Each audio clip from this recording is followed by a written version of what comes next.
Hey, what is up, Blazers? It's Lynn, the Gacha Goblin, and oh my goodness, the rumors were true.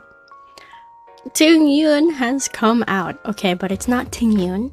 It's Fugui? Fugui? Fugui. Let's look up how to say her name.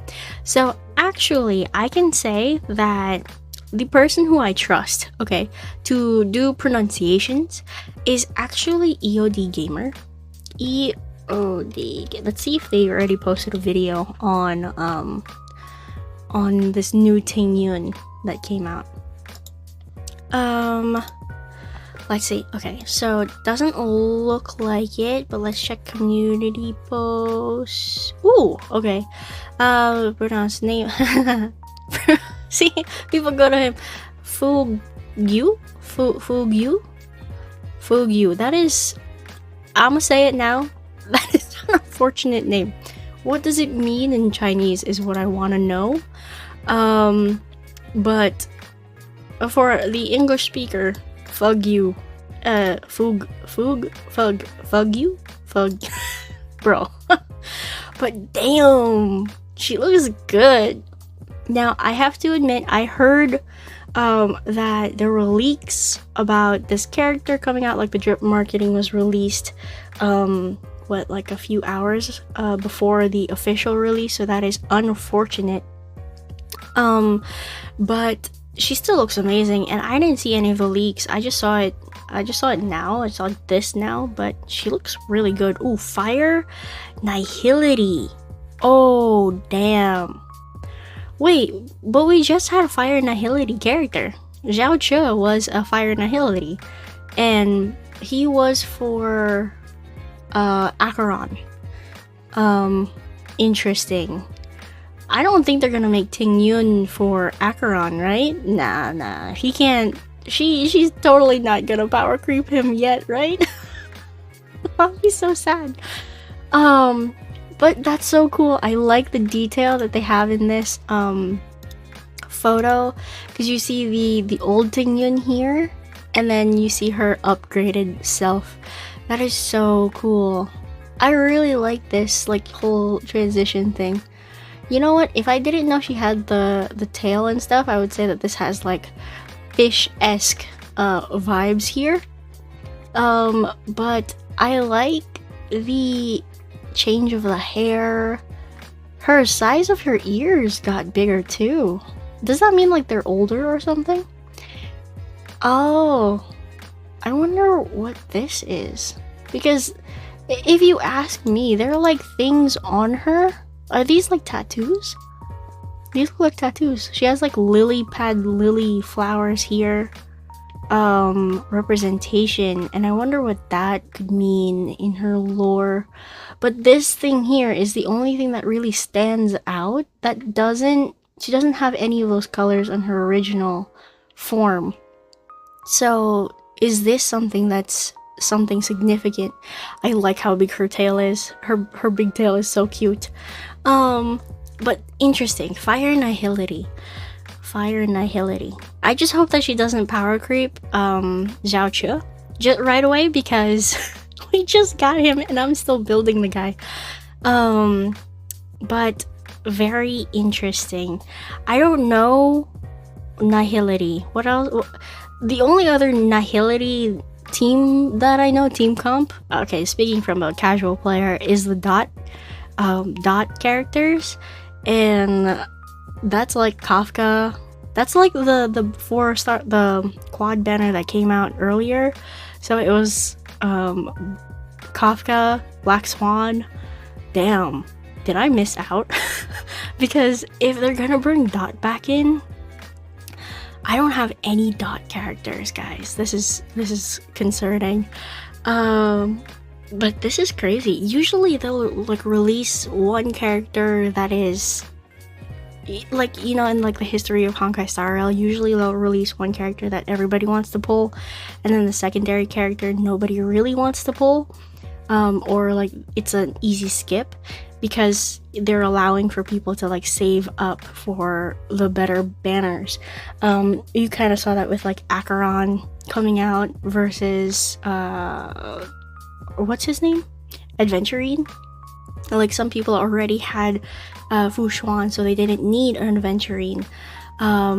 So you know, pulling Acheron was kind of an obvious choice in that situation. But in this one, where you have Sunday, who's a Harmony character, versus Fu Gui, who is a Nihility character, I think it's gonna come down to like their kits and what they really do for the team comps that people have. If anything, I think that newer players will probably have a hard time utilizing this new Tingyun, because if she is for dot characters, if they didn't pull for the dot characters last banner when they had the quad, then they've totally like missed out on the whole team comp for dot characters.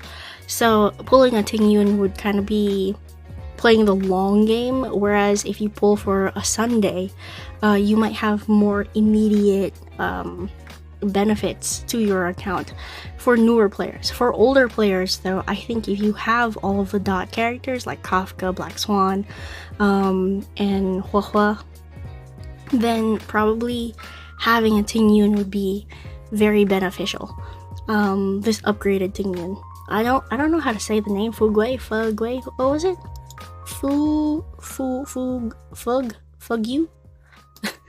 I can just see the memes coming out now, but yeah, that is my thoughts. I think this character is probably going to benefit the older players of the game, like the veteran players of the game, just because they'll have those dot characters built up well, and then just have somebody, another Nihility character that kind of like boosts them up. That's probably why they released that quad banner.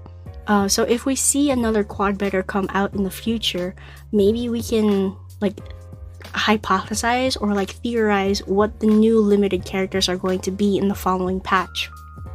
Because this is interesting. This could set like a new standard for what quad banners would mean for Honkai Star Rail, because if they're going to start doing that more regularly, then we can start to anticipate the new limited characters and the new meta that's going to come out. Again, this is from the point of view of a casual gamer, because I don't necessarily pay attention to the meta. I use the characters that I do have, and I try to pull for the characters that I want only, not really thinking about the team comp, which is really bad. The only team comps that I've really built up is Acheron's, and because I have Acheron, Fu Xuan, and Zhao, and like the fourth character that I put in there is Gallagher. Because I didn't pull, I'm not gonna pull for a Lingsha. I don't have enough pulls for that. So that is one team comp that I have. The other team comp that I have, that I've actually like focused on, was my follow-up team comp, which I love dearly. It's Dr. Ratio, Adventurine, Robin, and Topaz. And now that I have Fei Xiao, she's the other follow-up team that I have, that it's just super amazing, and I really love it. But I don't really focus on team comps. I just focus on the characters that I really like.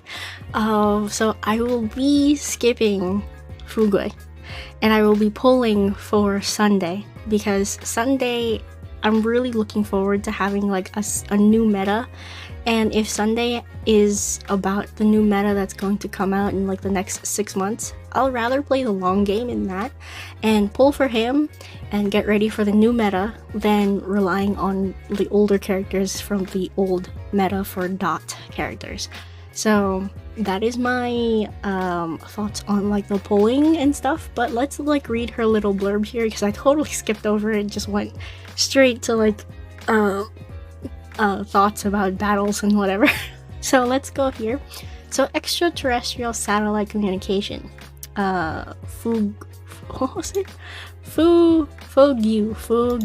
I think Fugui sounds better. Benefactor through the cosmos stretches far and wide, and the stars fill the sky. As long as we hold each other in our thoughts, there will always be a chance for reunion. Interesting. I wonder how they're going to reintroduce her into the story. A tactful Foxian girl whose appearance, name, and identity have all been stolen. Stolen by that lady, the big flower lady. Oh, the big flower lady. Interesting. Okay. The fates have left her a thread of chance at survival, yet the brand of destruction still writhes with anticipation. Destruction. The brand of destruction. It was... Ooh. What was... Ooh. It was abundance, and... What was... The hunt, I think, right? For the Lawfu. It was the hunt versus abundance, and the abundance was the one who took over Tingyun in the past. But why is destruction being said here? Again, I haven't finished the lore yet. I'm not completely caught up, and I really should, because I heard that there was like a huge lore drop. So I'm gonna focus on doing that eventually. The one in the fugue, who has experienced life and death and is given a new life. When would she be able to return home? Fugue. Like the fugue state? Is that what you're trying to refer to? Experience life and death. Well, that is what they do call it, right? Fugue. If that's how you pronounce her name, instead of trying to make it like Chinese-y, maybe it's fugue. Like the fugue state. Isn't it the fugue state is like an in-between of two things, or the mesh, or the mix of two things, or something like that? So maybe she's like, you know, those people who they say that they've passed away and then they come back, then they were in like that middle place where they've fully died or they come back to life. That's like the fugue state, or something like that, almost like a deep meditation in that little space. Interesting. I wonder if that has anything to do with her being nihility. But she's in the path of nihility now. What does that mean? Very interesting. Okay, well, that is my thoughts on the new character drop for I'm gonna call her Fugue now. Fugue. So very interesting. We're definitely going to see how she affects the lore of the game. Everyone's been wanting her since the Lawfu came out and she died. So very, very fun. Oh, what is this? Is this a fox? Is this a Foxian? Kind of looks like a fox, right? Foxtail, fox head. Anyway, I got distracted. But yeah, I don't know if I'll be pulling for her, but I would definitely love to see her in the lore and also her trailer in the future. I don't know, again, if I'll be pulling for her. I'm definitely pulling for Sunday, and I don't think I have enough pulls to pull for her, so that is my thoughts. Let me know if you guys are going to be pulling for this character down below in the comments. And yeah, thank you all so much for watching. If you like this video, please leave a like down below. And if you want to subscribe to the Goblin family, hit that subscribe button. My main game that I cover on this channel is Love in Deep Space. However, I do play Honkai Star Rail. It is probably one of my favorite gacha games ever. So yeah, thank you all so much for watching. I am Lynn, the Gacha Goblin, and I will see you lovelies in the next video. And blazers in the next video. Alright, bye-bye now.